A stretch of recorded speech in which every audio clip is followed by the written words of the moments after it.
السلام علیکم دوستو، آج میں آپ لوگوں کے لیے ایک بہت خاص اور معلوماتی ویڈیو لے کر حاضر ہوا ہوں۔ میرے ساتھ اسکرین پر حضرت علامہ و مولانا ناظم رضا منظری صاحب اور سلمان رضا قادری صاحب موجود ہیں۔ یہ دونوں ہی شخصیت اپنے علمی بیانات کے لیے خوب مشہور ہیں۔ آج آپ ان دونوں کے درمیان قربانی کے مسائل پر ہونے والی بےحد اہم بات چیت اور جواب ملاحظہ فرمائیں۔ تو چلیے شروع کرتے ہیں۔ وعلیکم السلام ورحمۃ اللہ وبرکاتہ۔ حضرت بہت شکریہ آپ کا، جزاک اللہ کہ آپ نے ہمیں اپنا قیمتی وقت دیا اور ہمارے ویورز تک آج وہ اہم پیغامات پہنچیں گے آپ کے ذریعے سے جو کہیں نہ کہیں معاشرے کے اندر لوگوں کو بے شمار اس کی ضرورت ہے۔ تو حضرت میرا پہلا سوال آپ سے، دیکھیں میں نے حضرت کے بارے میں آپ کو تعارف کرا دیا ہے کہ الحمدللہ آنے والے ٹائم میں جو بھی قربانی سے ریلیٹڈ آپ کے سوالات ہوں گے انشاءاللہ ان کے بھی ہم جوابات دینے کی کوشش کریں گے حضرت کے ذریعے سے انشاءاللہ۔ تو حضرت بہت بہت آپ کا دل کی عطا گہرائیوں سے شکریہ۔ حضرت پہلا سوال میرا آپ سے یہ ہے کہ جو لوگ فریج کے اندر گوشت 8 دن 10 دن تک رکھتے ہیں قربانی کا گوشت، ان کے بارے میں کیا حکم ہے؟ سلمان بھائی آپ کا بھی بہت بہت شکریہ کہ آپ نے مجھے موقع دیا میں قربانی کے حوالے سے کچھ باتیں پہنچاؤں اور جو بھی غلط چیزیں رائج ہیں قربانی کے حوالے سے ان کا ازالہ ہو اور وہ ہمارے معاشرے سے دور ہو جائیں۔ بالکل آپ کا بہت بہت شکریہ، آپ نے مجھے اس لائق سمجھا۔ پہلا سوال یہ ہے آپ کا کہ قربانی کا گوشت کچھ لوگ جمع کرتے ہیں اور فریج میں رکھ لیتے ہیں، کچھ لوگ 8 دن اس کا استعمال کرتے ہیں، کچھ زیادہ بھی کرتے ہیں۔ حد تو اس وقت ہو جاتی ہے کچھ لوگ قربانی کے جانور کے گوشت سے محرم کا کھچڑا تک بنا لیتے ہیں، ایسی بھی رپورٹیں آتی ہیں۔ اللہ اکبر۔ وہ جمع کر دیتے ہیں، 8 دن پہلے سے کھانا بند کر دیتے ہیں، 1 مہینہ 20 دن بعد تک کھاتے ہیں۔ تو یہ تو یہی چیز مطلب ظاہر ہوتی ہے کہ لوگ جو ہے قربانی کرتے ہیں گوشت کھانے کی نیت سے، اپنے بچوں کو منع کر رہے ہیں، بچے مطالبہ کر رہے ہیں کہ ابو جی گوشت لا دیجئے، ابو جی کہہ رہے ہیں کہ قربانی میں صرف 5 دن باقی ہیں، وافر انداز میں گوشت ملے گا کھا لیں۔ تو یہ تو کھانے کی نیت سے آپ قربانی کر رہے ہیں، اور ایسا شخص جو گوشت کھانے کی نیت سے قربانی کرتا ہے اگر 7 شریکوں میں ایک بھی ایسا ہے تو اس کے وجہ سے ان 6 کی قربانی بھی بیکار ہو جاتی ہے۔ اللہ اکبر۔ اس کا مطلب حضرت یہ ہوا جو 8 سے 10 دن یا زیادہ ٹائم تک جمع کر کے گوشت رکھتے ہیں کہیں نہ کہیں ان کی نیت بھی وہی ہوتی ہے۔ اگر اس نیت سے کھانا جمع کر رہے ہیں گوشت کو کھانا کھانے کی نیت سے کہ اسے ہم کھائیں گے، استعمال میں لائیں گے، محرم میں ہم خریدیں گے، کھچڑے کے لیے تو پیسہ لگے گا، مہمان آئیں گے اسے مطلب کیا ہے خرید کے لائیں گے، پیسہ لگے گا، اسی کیوں نہ اس قربانی کے جانور کے گوشت سے ہی، قربانی کے گوشت سے ہی کیوں نہ ہم مطلب کیا ہے فائدہ اٹھائیں۔ اگر یہ نیت ہے تو غلط ہے۔ باقی ابتدائی زمانے میں حضور اکرم علیہ الصلاۃ والسلام نے 3 سال تک قربانی کے گوشت کو 3 دن سے زیادہ روکنے سے منع فرمایا۔ اولاً 3 دن گوشت کو روکا جاتا تھا، 3 دن کے علاوہ گوشت کا روکنا جائز نہیں تھا، لیکن 3 سال کے بعد حضور اکرم علیہ الصلاۃ والسلام نے ارشاد فرمایا اب میں تمہیں اجازت دیتا ہوں کہ جتنا بھی ممکن ہو گوشت کا روکنا قربانی کے اتنے ٹائم تک آپ گوشت کو روک سکتے ہیں۔ لیکن یہ بھی تو غلط ہے کہ ہمارے پڑوس میں، رشتہ داروں میں، غریبوں میں، مساکین میں، غربا میں گوشت نہ پہنچے اور ہم اس کو روک لیں، جمع کر لیں، یہ غلط ہے۔ ہاں اگر سب کو پہنچ جائے پھر روک رہے ہیں تو اس میں کوئی غلط بھی نہیں۔ دوسری چیز سورہ حج میں اللہ تعالیٰ نے ارشاد فرمایا لن ینال اللہ لحومها ولا دماؤها ولکن ینالہ التقوی منکم، ہرگز قربانی کے جانور کا گوشت اور اس کا خون اللہ کو نہیں پہنچتا، ولیکن ینالہ التقوی منکم، اللہ کو تو تمہارے دلوں کا تقوی اور خلوص پہنچتا ہے۔ بے شک، سبحان اللہ۔ صاف دل سے قربانی کریں، اللہ کی رضا حاصل کرنے کے لیے قربانی کریں، نہ کہ گوشت کھانے کی نیت سے۔ اس میں جھوٹ نہ بولیں۔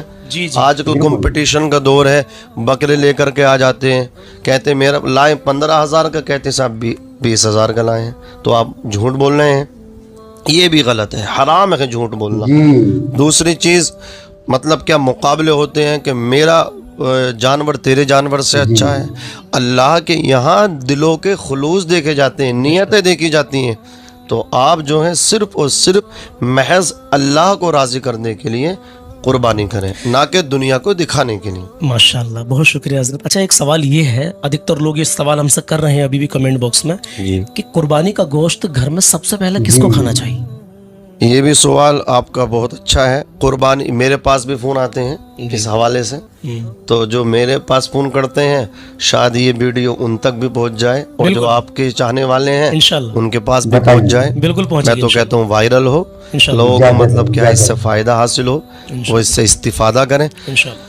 تو قربانی کا گوشت سب سے پہلے کس کو کھانا چاہیے؟ اگر اجازت دیں تو میں اس میں ایک بات اور ایڈ کر دوں۔ بالکل حضرت، پوری اجازت آپ کو۔ عید الفطر اور عید الاضحیٰ میں، جی، عید الفطر میں سنت یہ ہے کہ عید کی نماز پڑھنے سے پہلے کچھ میٹھا کھا لینا، کھجور کھا لینا، جی وہ طاق ہو تو بہتر ہے، جی۔ 1 3 5 اس طریقے سے۔ اچھا۔ یہ حضور پاک علیہ الصلوۃ والسلام کی سنت ہے۔ حضرت انس فرماتے ہیں حضور جب عیدگاہ کو جاتے تھے عید الفطر کی نماز پڑھانے کے لیے تو طاق عدد جو تھے کھجور کھا کر کے جاتے تھے، کھجور نہ ہو تو کچھ میٹھا کھا لیں۔ جی جی جی۔ اور عید الاضحیٰ میں فرق یہ ہے کہ عید کی نماز کے لیے جب آپ جائیں بے شک تو کچھ کھا کے نہ جائیں، بلکہ عید کی نماز پڑھ کے جب آپ آ جائیں تو اپنی قربانی کا جو جانور آپ کا ہے اس گوشت میں سے کچھ کھا لیں تو افضل ہے۔ سبحان اللہ۔ باقی ضروری نہیں ہے کہ یہ فرض واجب ہو، ایسا نہیں بلکہ حضور کی سنت ہے، مستحب کے درجے میں ہے۔ بالکل یعنی اگر آپ اس پہ عمل کر لیں گے تو ثواب پائیں گے، اور اگر آپ نہ بھی عمل کریں گے کچھ کھا بھی لیتے ہیں تو کچھ گناہ بھی نہیں پائیں گے۔ اب اس میں ایک چیز اور میں ایڈ کر دیتا ہوں سلمان بھائی، کہ اپنی قربانی کا جو آپ کا جانور ہے، جو قربانی آپ نے کی ہے، اس کے جو مختلف حصے ہوتے ہیں جانور کے گوشت کے، جی، ران کا بھی حصہ ہوتا ہے، پٹ بھی ہوتی ہیں، سینہ بھی ہوتا ہے۔ آپ سمجھ رہے ہوں گے مجھ سے زیادہ کون اچھے سے جان سکتا ہے۔ بے شک بے شک، کیونکہ آپ تو ماشاءاللہ۔ جی جی، آپ سمجھ گئے، عاقلہ اشارہ کافیست۔ تو میں شاید کوئی مولوی اتنے اچھے انداز سے نہ بتا پائے جتنا میں آپ کو بتا دوں گوشت کے حوالے سے، جانور کے حوالے سے۔ جی، تو کیا اس کو سرے کا گوشت کھانا ہے یا مطلب کیا ران کا کھانا ہے یا پٹ کھانی ہے؟ پٹ ویسے میرے حضور کو بڑی پسند تھی۔ نکھے کا کھانا ہے، پنجوں کا کھانا ہے، سینے کا کھانا ہے۔ تو حضور اکرم علیہ الصلوۃ والسلام جو تھے، جو جانور کا لیور ہوتا ہے، جو لیور ہوتا ہے جس کو ہم کلیجی کہتے ہیں، میدا بھی کہتے ہیں، جی جی، کلیجی، حضور اکرم علیہ الصلوۃ والسلام کلیجی جانور کی سب سے پہلے استعمال فرماتے تھے۔ قربانی کا جو جانور ہوتا تھا، آج حضور کی سنت پہ لوگ عمل کرتے ہیں۔ سب سے پہلے 7 حصوں میں اس کلیجی کو بانٹا جاتا ہے، اس کی بوٹی بنا کر کے اس میں ایڈ کر دیا جاتا ہے۔ لوگ سب سے پہلے کلیجی اور گوشت بنا لیتے ہیں، اس میں سے کھا لیتے ہیں۔ بہت اچھی بات ہے، یعنی جتنا ہو سکے ممکن ہو حضور کی سنتوں پہ عمل کر لو۔ ایک سنت پہ عمل کرو تو اللہ پاک 100 شہیدوں کا ثواب عطا فرماتا ہے۔ ایسا نہیں ہے کہ گھر میں قربانی کا گوشت فلاں کو کھانا ہے فلاں کو کھانا ہے۔ ہاں، یہ چیز باقی رہ گئی تھی، ایسا کچھ نہیں ہے اچھا، کہ پہلا کون کھائے گا۔ سب سے پہلے بہتر ہے گھر والے کھائیں، جی، پھر رشتہ دار کھائیں، غریب کھائیں، کوئی بھی کھائیں۔ ایک بھائی ذکر کر رہے تھے کہ وہ پہلے قریشی جو ذبح کرنا آتے پہلے قصائی کو کھانا چاہیے، جی جی، تو یہ جہالت ہی ہے ان کی؟ کچھ اور؟ یہ جہالت ہے۔ قصاب کو کہہ رہے ہیں کہ پہلے انہیں قریشی بھائی کو کھلانا چاہیے، جی، حالانکہ کچھ ایسی بھی خبریں آتی ہیں بیچارے جو ذبح کرتے ہیں ان کو روٹی ملتی نہیں ہے بہت ٹائم تک۔ لوگ مطلب کیا فکر نہیں کرتے، آپ کے جانور کے لیے وہ محنت کر رہے ہیں، بنا رہے ہیں گرمی میں۔ آپ مطلب کیا ہے تھوڑی سی محنت کریں، کلہاڑی چلائیں تو آپ کو پسینے آ جائیں گے۔ وہ محنت کر رہے ہیں تو ان کا بھی حصہ ہے، آپ ان کو کھلائیں، بہترین انداز میں دسترخوان پہ بٹھائیں اور مہمان نوازی ان کی کریں۔ حالانکہ ایسا کچھ نہیں ہے کہ پہلے ان کو کھلائیں، پہلے بہتر یہ کہ جو قربانی کر رہے ہیں وہ کھائیں۔ بے شک، ماشاءاللہ۔ تو حضرت ایک سوال اور ہے، بہت عام ہے، جو سے پہلی تاریخ سے ہے ابھی ذی الحجہ کی، تو اس میں ناخون اور بال کا کاٹنے کا بڑا اہم مطلب رول مانا جاتا ہے، تو یہ کہاں سے مطلب شروعات ہے، یا کس لیے ہے، یا جو قربانی کر رہا ہے اپنے نام سے وہی ناخون اور بال نہیں کٹوائے گا، یا گھر میں جتنے لوگ ہیں وہ سبھی نہیں کٹوائیں؟ تو اس کے بارے میں تھوڑا سا ویورز کو بتائیے۔ یہ بھی سوال آپ کا بہت اچھا ہے۔ دیکھیے، آپ جو فرما رہے ہیں کہ ناخون اور بال نہ کاٹنا، ناخون نہ تراشنا، تو یہ کس وجہ سے ہے؟ تو اولاً تو اس میں حجاج کرام سے مشابہت ہو جاتی ہے. جی حاجی لوگ بھی 8 ذی الحجہ کو بحالت احرام منا جاتے ہیں. ظہر 5 ٹائم کی نماز وہ ادا کرتے ہیں فجر تک. فجر سے پھر وہ شروع کر دیتے ہیں میدان عرفات کی طرف، وہاں وقوف کرتے ہیں 9 ذی الحجہ میں. جی پھر وہ مطلب کیا ہے، وہاں سے 10 تاریخ کو مزدلفہ ہوتے ہوئے صبح تک پھر وہ منا آ جاتے ہیں. تو حاجی لوگ بھی کیا کرتے ہیں، وہ ناخن نہیں کاٹتے، اور وہ مطلب کیا ہے بال نہیں کاٹتے، ناخن نہیں تراشتے. تو اولاً ان سے مشابہت ہو جاتی ہے. اب حضور اکرم علیہ الصلاۃ والسلام نے فرمایا ذی الحجہ کا چاند نظر آ جائے تو قربانی کرنے تک اپنے ناخن نہ کاٹو اور اپنے بال نہ کاٹو. یہ مستحب عمل ہے، کر لو گے تو بہت ثواب پاؤ گے. اب اس میں ثواب کتنا ہے سلمان بھائی؟ جی اس تو کا دوستو جو تعداد آپ ہے بنے وہ رہیے کوئی متعین نہیں ہے کہ اور کتنا ایک ثواب ملے مرتبہ گا. کلمہ طیب پڑھ لیجیے، لا الہ الا اللہ محمد رسول اللہ صلی اللہ تعالی علیہ وسلم. اللہم صلی علی محمد وعلی آل محمد کما صلیت علی ابراہیم وعلی آل ابراہیم انکا حمید مجید. ابھی رک کر چلیے گا دوست، پارٹ نمبر 2 سنیے آپ. لیکن ہاں ثواب ملے گا اگر کوئی ایسا کرتا ہے. اب اس میں جو قربانی کر رہے ہیں وہی صرف نہ کاٹیں، بلکہ جو اور لوگ قربانی نہیں کر رہے ہیں ان کو بھی نہ کاٹیں.